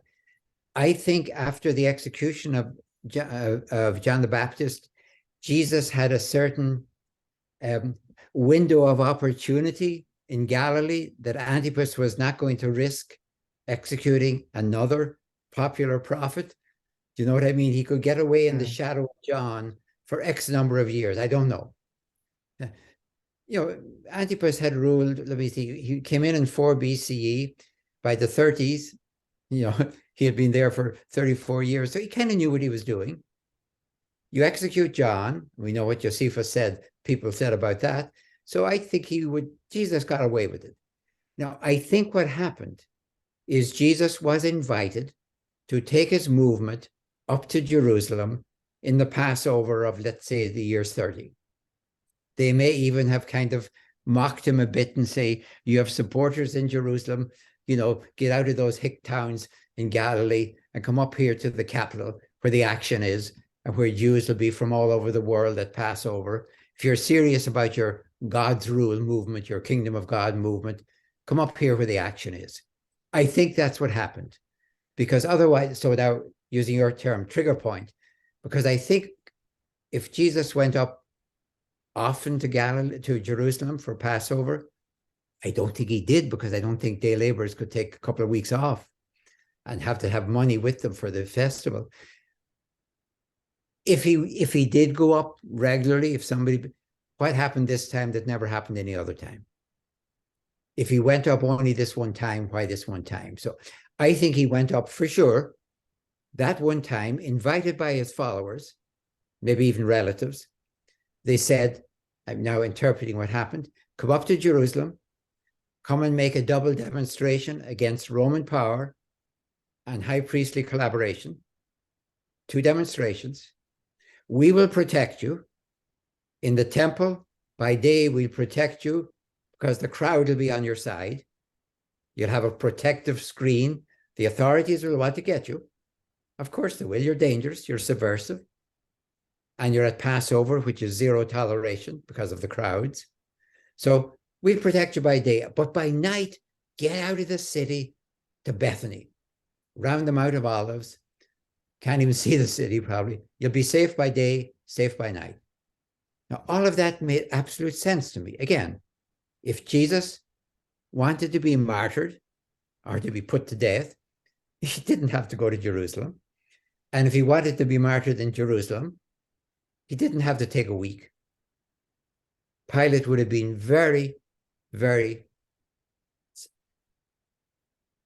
ready to have crucified him on what we call Palm Sunday evening, except that the demonstration riding into Jerusalem from Bethany. Now, when you read the text in Mark, comes to Bethany, gets the donkey, rides into Jerusalem. This is all a setup. It fulfills the prophet Zechariah, the non-violent Messiah, but it also mocks Pilate. It's a dangerous, dangerous mockery. Pilate would be coming in, I don't know if it's the same day or not, but Pilate comes up before Passover begins with another 600 troops, special troops, because you're in a dynamite situation, celebrating freedom from Egyptian bondage when everyone knows they're under Roman bondage if they just look up at the Fortress Antonio and see the troops looking down at them, overlooking them. Absolutely dangerous. A huge crowd in a small confined space. What if somebody shouts, "Why don't we take this?" And there's a riot. Forget troops, forget slaughter, just a riot in a confined space. So zero toleration. Come up, Jesus, we can protect you. That's, I think, the trigger point. He almost gets away with it. So the first day, as I said, against Roman power, he mocks it, comes in as a peaceful Messiah on a donkey, not a battle horse. Then the next day, and it is the next day, what he does is close down the temple, citing Jeremiah. He's not purifying it, he's closing it down, symbolically, of course, because the fiscal basis of the temple, the ability to have such a giant temple, is call it a taxation on Jewish people all over the world, paid willingly. It's not taxation, it's a donation, maybe a better term. Or what's paid by pious pagans who come up to see this greatest temple of the ancient world now, beats out Diana of the Ephesians. So in the court of the Gentiles, notice what's got the court of the Gentiles. Every Jew had to go through it to get to the court of the Jews. In the court of the Gentiles, you come in, you change your money into the proper currency. I've done it all over the Middle East in different countries. You're not being cheated. There's nothing wrong with it. But if you overturn those tables, you're closing down the fiscal basis of the temple. And if you take a whip of cords, like only in John's gospel, and chase the animals out, you're chasing down its sacrificial basis. Did it close down the temple? Of course not. It was a demonstration over in one corner. Did Jesus get away with it? Why wasn't he immediately arrested? Well, Mark tells the only answer. The very next day, he's in the temple again. Is he arrested? Mark keeps saying, the crowd protect him, the crowd protected, the crowd protected. He says it 3 times. The authorities wanted to get him. Crowd protected him. Now, let me imagine I'm Caiaphas. I've been watching what happens. You don't have to demonize Caiaphas. He's a collaborator. His job is to keep everyone quiet so the Romans don't fire him or execute him and slaughter people. So he's a quisling in terms of the Second World War. He's a collaborator. All right, that's his job. And it's important that the Romans fired him and Pilate in 36 because they collaborated maybe too well. Anyway, so Tuesday. All right, I'm Caiaphas. Every night Jesus goes to Bethany. I can't get him there. It's much too dangerous. If I got him, he has to come out of the temple. He has to go down to the valley, up around the Mount of Olives. He could go the northern route. He could go the southern route. If I was waiting for him, say down there near Gethsemane, our term, near Gethsemane, I could get him before when he's left the crowd are in the temple, his relatives and everyone else are, he'll just have his own little click with him. I could grab him. If I'm reading the story and trying to figure backwards that Jesus did get crucified, and I have to figure what happened and the trigger points, as you say, and everything else, I would figure I don't need Judas. Maybe he was a traitor, maybe he was not. I don't need him. Caiaphas was in for 10 years. No, I think he was in for 40 years. Sorry. He knew what he was doing. He'd been running this thing. So I think his spies would have told him exactly where to be with some soldiers and grab Jesus in the dark. Otherwise, why the darkness? Why can't you grab him in the temple? I mean, the giveaway is he's grabbed in the dark, of course. And I think he was probably crucified fast before any people knew it. Not up there in the hill with everyone looking and the whole world watching, and he's up there, you know. No, it's done fast when everyone is involved in Passover one way or the other, either preparing for it. Get it over with. All you have to do is tell Pilate, this guy goes around talking about the kingdom of God. He must think he's a king. Makes sense. He's obviously not to be taken seriously because a king, peasant king, but still, we teach everyone a lesson. Pilate would have agreed to it. Not because it had anything to do with theology or anything else, but King of the Jews, that's exactly right. That's what Pilate would have put. Now, King of Israel is what any Jew would say, if he believed in him. King of the Jews was said by a Roman. And Jesus did not go around talking about himself as king, but he did go around talking about the kingdom of God, his phrase, we call it God's rule, kingdom of God. And that's exactly crucifiable, especially in the volatile context of Passover, where I think there must have been zero toleration for coughing too loud. Obviously, that isn't how it happens in the Gospels, because he gets an elaborate trial Oh, where yes. Pontius Pilate is basically redeemed. Surprisingly enough, he, among And the Roman, a Jewish trial, of course. yeah, a Jewish trial, The with Jewish the verse that gave away to centuries of thousands of years of anti-Semitism, really, where the Jews take upon the blood on him, on themselves and their descendants. So, yes. was that a Roman concoction? Okay, let me focus very carefully. This goes back to what we talked about reading Mark and watching what Matthew does with his source. Mark says, for example, well, he says that there was a Paschal amnesty. Now, I do not believe this. I think any governor who gave a Paschal amnesty in which the people were allowed to get anyone they wanted out of prison would be impeached immediately and fired. Today, now, anywhere in the world, ever, a governor might let somebody out of prison as an amnesty. I will decide. But that the idea the crowd could get somebody out, no.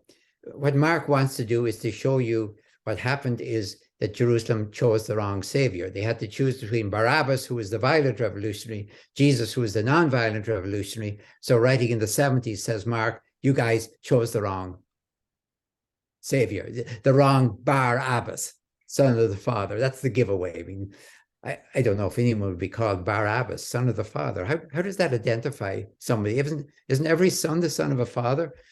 Anyway, so I don't think that happened. So But just a clarification, Barabbas is he a thief or is he a rebel bandit? No. Lestes is the word for a bandit, not a thief. Kleptes is the Greek word for thieves. Kleptomania we have today in English. Kleptomaniac is somebody who cannot stop thieving. Kleptes is the word for a thief. Lestes is a word for a rebel, or a brigand is the usual word they use, meaning a violent rebel, because rebel might be too vague. But a violent rebel, the classical word in Greek is lestes, and that's the word he is. So he is a revolutionary, a violent revolutionary. And that's why he is in jail along with people, his top lieutenants. He's not in the jail alone. Jesus is in jail alone, non-violent revolutionary. Barabbas is in jail. So Mark has it right. he wants you to compare. Think Pilate now, Mark is writing in the year 70, and he's saying, oh, Jerusalem, in the Great War of 66 to 74, writing probably in the 70s, you guys chose the wrong savior. You thought the violent revolutionists would do it. It was the non-violent revolutionary. So because of that, he invents the parable, that's what I call it, the parable of Paschal amnesty, which is just incredible. It really is. I mean, just think about it today.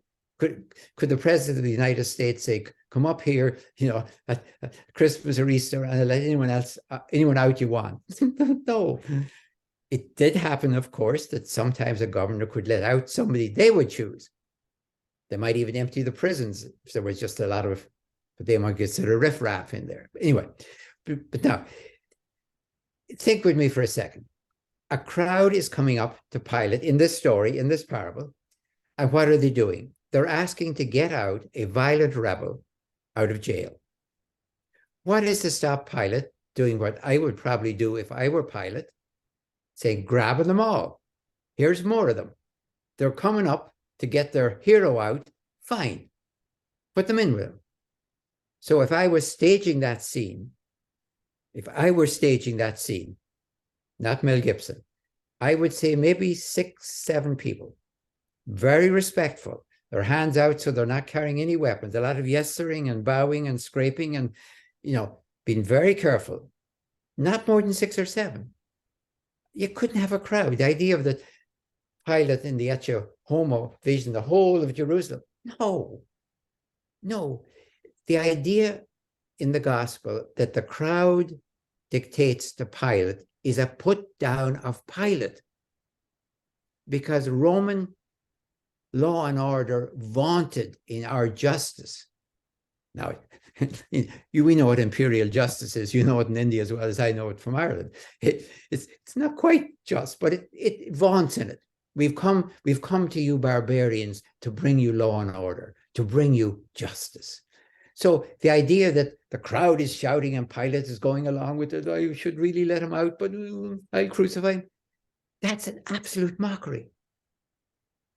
There's a scene in one of Cicero's when he's defending Verus, right? No, he's attacking Verus, I think, and he says that, I'm talking from memory, they tried to move the trial near where the crowd could scream at them. You don't do that, and certainly no Roman judge would admit to listening to the crowd. If you're going to be bribed, you have to be bribed very carefully. Under the table, you don't listen to the crowd. That's not how it's done. So that is not exculpating the Romans. Now, let me go back to my crowd. Mark says, the crowd came up, the crowd, achlos in Greek, singular. I look over at Matthew and I watch him following Mark, and I watch him starting to change. First time he mentions crowd, same word as Mark, achlos, singular. Next time he mentions it's pluralized, achloi, crowds. Oops, it's getting bigger. The third time is when you mentioned, he says all the people. Now, paschal laos, laos is the people. It's like when you talk about the Indian people, everyone. That's the term used for everyone. The Jewish people would include the homeland, the diaspora. So yes, Matthew is the one who introduces, and when they say his blood be upon us, what it means is we, the people, take responsibility for this execution.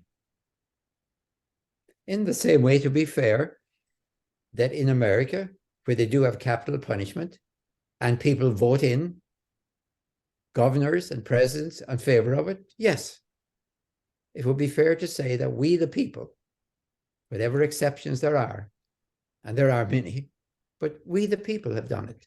So they are taking responsibility for the death of Jesus, the execution of Jesus, on the people. They're saying, in effect, this is just. And that's, of course, as you said, has been used as the seedbed for anti-Semitism for 2,000 years, because paschal laos, all the people. Well, if you read that today, during Holy Week, say in a Christian church, and it says, we the people, and you're talking about the Jews, the Jews, the Jews. But you can actually watch Matthew, in this case, expand it exponentially over Mark. You can actually watch him. If you know, of course, that Matthew is using Mark as a source, you can put them up in parallel columns and watch it change.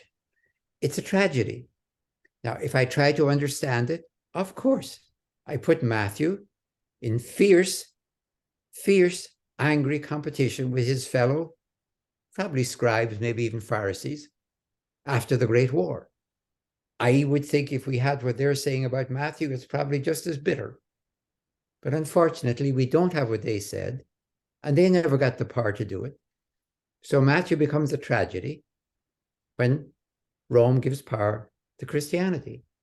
Otherwise, it's just one bitter person talking bitterly against opponents, like in a presidential campaign where all sorts of awful things are said by both sides. But then if one side gets power and they call the other side a traitor, let's say, then what do we do with traitors? We execute them. So the danger is when Christianity got power, all of this rhetoric, shall I call it, becomes deadly dangerous. Because now I have the power and you are a brood of vipers and hypocrites. You're hypocrites. So I have the duty to burn you at the stake. Please don't take it personally. You're evil. It's deadly dangerous stuff when power intervenes.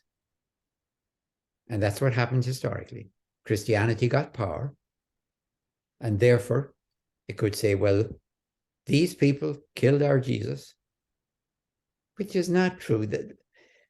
The most accurate statement comes from good old Josephus. The first men among us handed them over to Pilate, accused them before Pilate. I think that's what happened. Pilate didn't do it alone, but only Pilate could have crucified.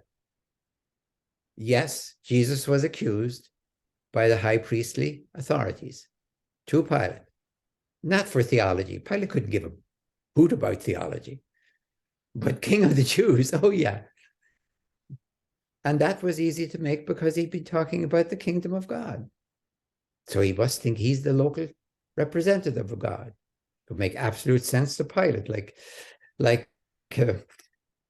quite like Tiberius over there is a representative of so of course this is dangerous stuff, and yeah, crucify him, teach him a lesson, teach everyone a lesson. This is Passover. We don't fool around at Passover.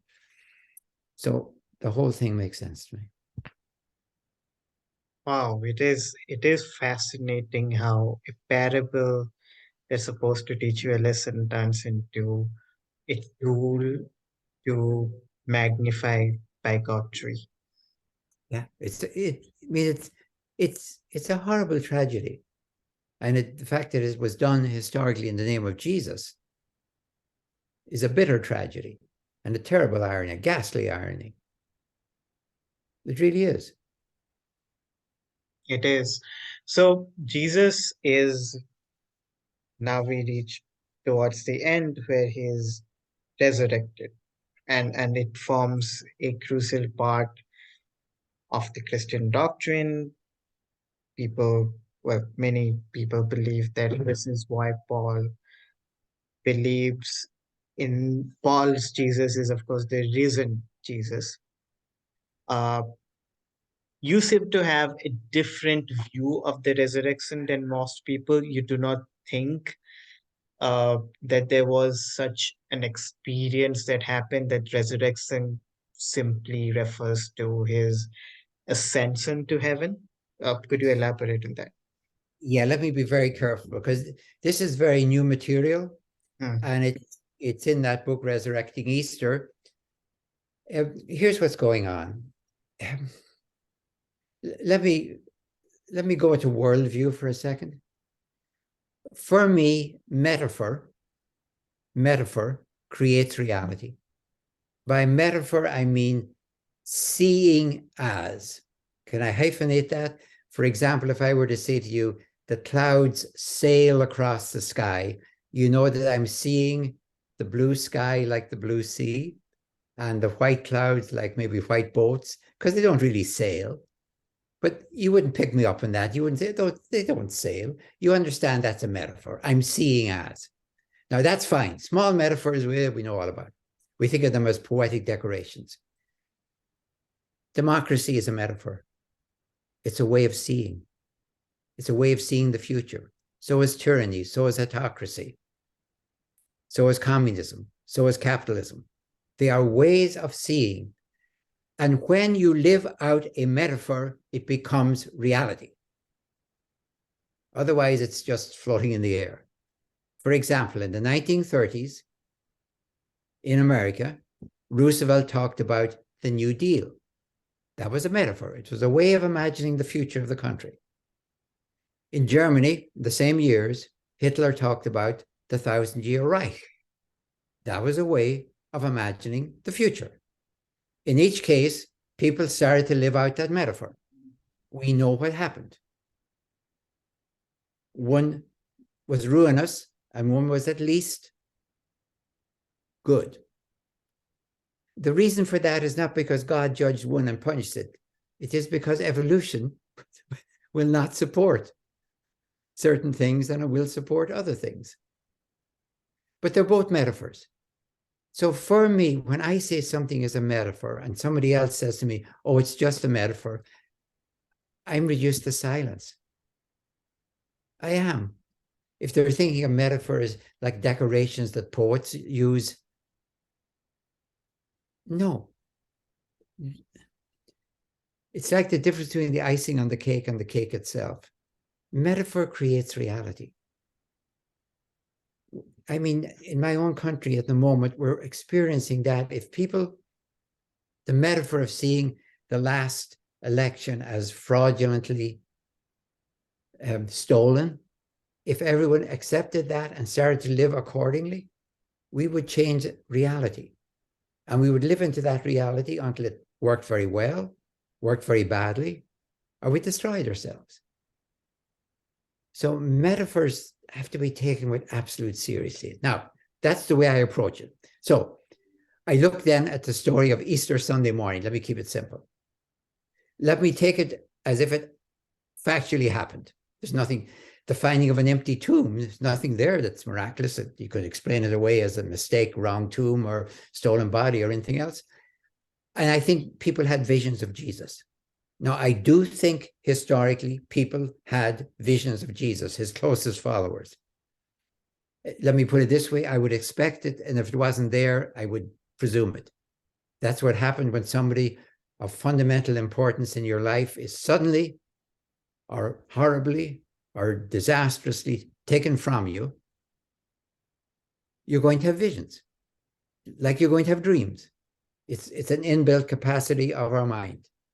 It's no more strange than a dream. But now, how are you going to interpret it? Let's imagine the fact is you've had visions. And I'm not going to argue about the empty tomb. I don't think it, but let me not get into that. Let's say it was. There's two interpretations possible. There's only two that I know of. The obvious one, which is the cross-cultural one, acceptable to Romans, Greeks, Jews, and everyone, is ascension. Jesus has been taken up among the gods if you're a Roman, like happened to Augustus, for example, or he's taken up to God if you're a Jew, as happened to Moses and happened to Elijah. That's, of course, why they meet Jesus at the Transfiguration, which is an ascension vision ahead of time. That's one. And that's what I really would have expected. An empty tomb, leaving out grave robbery, means the person has ascended. Any Roman or Greek would presume that. They mightn't believe it of Jesus, but they couldn't say it didn't happen. They could not say it couldn't happen. They might say, you guys stole the body. But they couldn't say it couldn't happen because they know it was part of their history that people ascended. Happened to Augustus. It happened to Romulus, the founder of Rome. Jews couldn't deny it of Jesus. They could deny it didn't happen, but they couldn't say it couldn't happen because it happened to Moses. It happened to Elijah. All right. Now, where do we get this weird idea of resurrection? Why didn't we just say ascension? Resurrection is not a cross-cultural, it's not even a Jewish, it's a Pharisaic belief that at the end of time, there will be a general resurrection of the whole human race. Then there will be a judgment of the whole human race. And then they'll all go off either to heaven or hell. That's Pharisaic, in Greek, anastasis nekron, resurrection. Anastasis is the Greek word. The Greek word for ascension is apotheosis. They ain't the same metaphor. They're totally different metaphor. One is a metaphor for individual exaltation. The other is a metaphor for cosmic justice. At least the Pharisees insist at the end of time, there will be a great cosmic justice. Now, again, if I take that literally, if I take either of those literally, I don't believe them. I don't think Augustus was up among the gods. Anything more than I think that Jesus ascended into heaven. But the metaphors create reality. If, for example, we started with Jesus, ascension of Jesus, then we might ask, then does that mean that God has approved his message? Does that mean that Jesus can appear to us? What does it mean? I start living accordingly. Go back to resurrection. There never was such a thing as an individual resurrection. It's a contradiction in terms. Paul could never have used resurrection for Jesus as some kind of a special privilege. Resurrection was for the human race. So the great intuition, and I'm not certain if Paul was the very first one who ever had it, was what if the resurrection has begun with Jesus? And that's exactly what you get in 1 Corinthians. So instead of being an end time process way off there someday, it's an end time process already started with the crucifixion and resurrection of Jesus. That's why crucifixion is so important for Paul. So the injustice, the terrible injustice of crucifying the Messiah begins the great justification of our world. It's already in process. Now, again, when I read that today and I watch people then living accordingly, otherwise it's meaningless, that makes evolutionary sense to me. Just from the point of view of evolution. I think the whole human race, our species, Homo sapiens, came out of Africa, let's say 70,000 years ago, and declared war on the world. On the environment, which resulted today, as you know, in almost running us out of the environment, on other species, on ourselves. And we seem to be getting away with it. But now we're suddenly beginning to see, we're afraid that we might have a third world war coming out of the Ukraine, and that could end the world one way. But then we see we could end the world, our world, another way by escalating global warming, which might happen, but we're escalating it. So all of a sudden, I see the idea that the whole human race, every single one who's ever lived, is responsible for keeping this a just place. Fair to the environment, fair to other species, fair to ourselves, in our own little ways, whatever we did. If we could imagine everyone who's ever lived and see one who did more, one who did less, but in one sense, we're responsible for our world. I read the resurrection. I don't read. Ascension is simply about individuals. It's more of Western individualism. It fits right in that the hero worship with superheroes, with all of that junk. When I hear Paul and I hear resurrection of the dead, and the resurrection of the dead has begun with the resurrection of the crucified, then all of a sudden I hear alarm bells going on. It makes sense to me. Not in any literal sense, but as a metaphor that we're actually living out, whether we like it or not. And we're not living it out too well, because we are actually making the sustainability of our species a major question. Not, as I said, because of divine punishments, but because of human consequences. So I take, instead of resurrections, meaning Jesus goes off to God, good for him, and maybe I'll get the same thing someday if I believe it. And if you can believe that, you will be perfectly happy, and then don't read me and don't listen to me.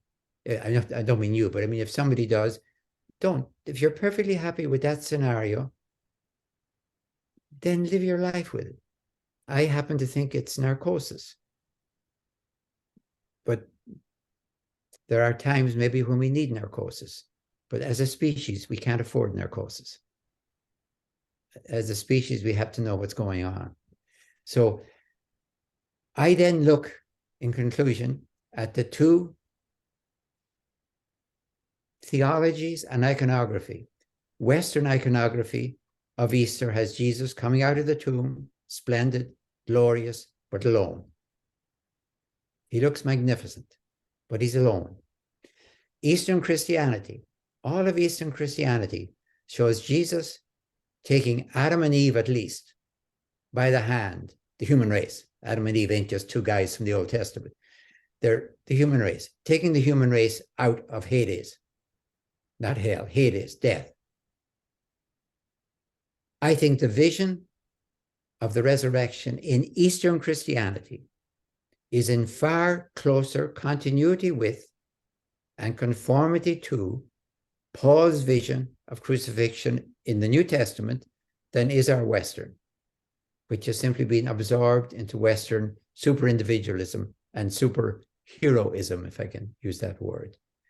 That is why my wife Sarah and I spent the last 20 years all over Eastern Christianity, from Russia to the Copts in Egypt and all of the way Europe, all the way to Syria. Even we were in Syria, thank God, in 2010, but we would never have got in after without a flak vest. So I would ask people, first of all, to do one thing. Don't talk about Easter as if you only know the Western tradition. Please don't. At least admit that there's another very different, radically different, I would say, tradition. You can disbelieve both of them by all means. But, you know the data before you start dismissing it. I'm not talking to you, obviously. I'm just saying in general. And to understand Jesus, yes, you don't just stop with the crucifixion or even the burial. If authors do that, I think that's dishonest. There's claims made about Jesus, and you have to assess the claims and assess whether within those claims, even if they're made, with a rhetoric we wouldn't use and in a world scenario that you and I mightn't use. But I can listen to somebody else's language.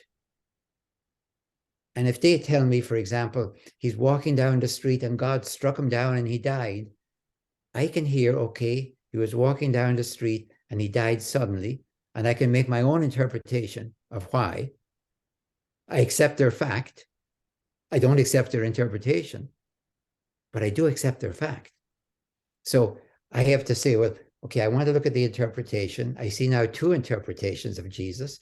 What differences do I see? And especially, I see the second interpretation of Eastern Christianity as far more powerful, really, than the first one, of which I could say, well, good for Jesus. You're telling me then I should accept what he said, but I accept what he said in any case.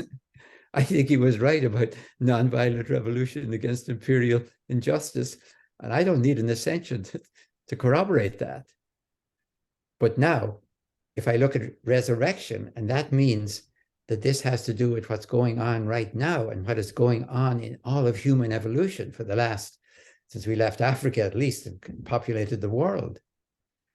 Yeah, I'm listening, because I think that's an early distant warning, and we should have heard it. I'm afraid that what we really did was we slid the Eastern Christianity kind of over to our Western vision, and we said resurrection in the first century term when we really meant ascension in the first century term. And I think we might be still doing it. Very fascinating. And obviously, it appeals to me more. I think it is a much more powerful story, just a powerful story and inspirational story than the one that, say, the dogmatic belief that most people have of Jesus. This is a Jesus that I can admire as a secular person. This is a Jesus that people from across the world, non-Christians, can admire. This is a Jesus that Gandhi took inspiration from, Yeah. that Tolstoy took inspiration from. Yes. They were obviously not conventionally religious.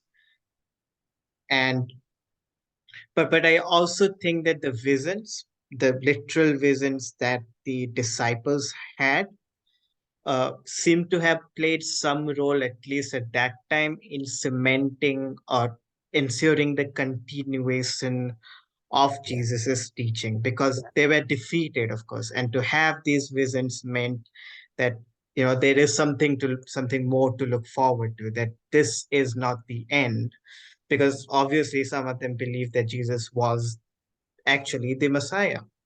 Yes.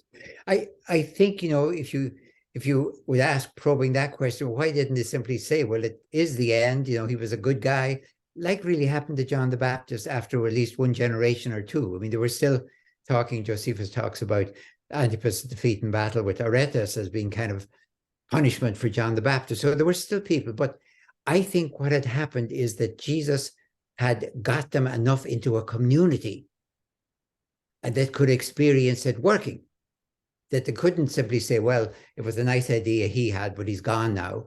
Because I got that idea too, and it seems to be working for me. If Jesus had settled down at Nazareth and said, you guys go out and bring everyone to me and we'll heal them here, I think he would have been gone. But instead, as we know, he told them, you go out and do the same thing. He never told his people, his followers, go out and heal people in my name. Now, they do that in the Acts of the Apostles, but that's not what Jesus told them. He said, just go do it. And he didn't even tell them, remember to pray to God before you heal somebody. He told them, in effect, I think, now is the kingdom of God. If you're in it, go do it. You have the power. So I think that's what happened, that enough of his followers had found it working, if you know what I mean, that it no longer depended just on him, which is almost what that woman in John's gospel, the woman of Samaria said, I kind of believe not just because he said it, but because it works. So yes, I guess the only thing I would ask people, don't just admire Jesus from a safe distance, at least acknowledge from a safe distance that he was saying something that could shake the world. Now, I'm quite ready to say I can't live up to that. I'm quite ready to say that. I do it from a safe distance, as it were. But the one thing I won't do, and I'd like to end with this, I won't trim Jesus's vision to suit my capacity. Do you know what I mean? I would prefer to say, here's his vision. I think it's probably right. I am quite aware that I cannot live up to it more than maybe 5%. But what I won't do is say, well, he was really just a nice guy and he pat little babies on the head and told lovely little parables. And, those nasty Jews or those nasty Romans crucified the nice little guy. No, that's not fair to anyone involved. So he gives us a challenge. I would say other people have probably done it. I don't have to, for 1 second, think Christianity is the only religion out there. I simply say, it's my religion, and it's my duty as a historian to be honest about history, and then to be honest about theology, the theology of Jesus, to say what he's saying. And then as a Christian, I will tell you, yeah, I think it's a vision for the world that we may have to follow. Not because he said it, or because nobody else has ever said it, but because in our tradition, this is where we see where we have to go. And I would invite other religions. Where are you? Don't waste your time just being atheists.